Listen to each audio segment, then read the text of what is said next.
বাংলাদেশ ক্রিকেটের যে কোনো বিভাগের হয়ে খেলায় ক্রিকেটারদের জার্সিতে বিসিবির লোগো ব্যবহৃত হয়।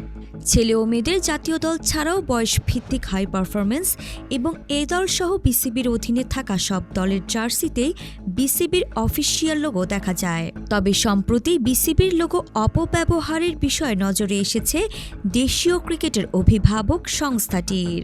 ওয়ালটন এখন দেশের সীমানা পেরিয়ে পৌঁছে গিয়েছে 50টিরও বেশি দেশে। ওয়ালটন, ঘরে ঘরে বিশ্বজুড়ে। শারীরিক প্রতিবন্ধীদের নিয়ে গঠিত দল এবং সেই দলের দেশি বিদেশে বিভিন্ন টুর্নামেন্টে অংশ নেওয়ার বিষয়টি নিয়ে এক বিজ্ঞপ্তিতে বিসিবি জানিয়েছে, বাংলাদেশ ক্রিকেট বোর্ড জানতে পেরেছে যে কিছু শারীরিকভাবে প্রতিবন্ধী ক্রিকেটারদের নিয়ে গঠিত দল বিদেশে সফর করছে এবং আন্তর্জাতিক টুর্নামেন্টে অংশগ্রহণ করছে বাংলাদেশ নাম ব্যবহার করে এবং কিছু ক্ষেত্রে বিসিবির অফিসিয়াল লোগো ব্যবহার করে, যা কোনো সরকারি অনুমোদন বা বিসিবির সঙ্গে সম্পর্ক ছাড়াই ঘটেছে। একই সঙ্গে আইনি ব্যবস্থা নেওয়ারও হুঁশিয়ারি দিয়েছে বিসিবি। বিসিবির নাম, লোগো বা বাংলাদেশ জাতীয় দলের পরিচয় অপব্যবহারকারী ব্যক্তি বা সংগঠনের বিরুদ্ধে বোর্ড প্রয়োজনীয় আইন এবং শাস্তিমূলক ব্যবস্থা গ্রহণ করবে।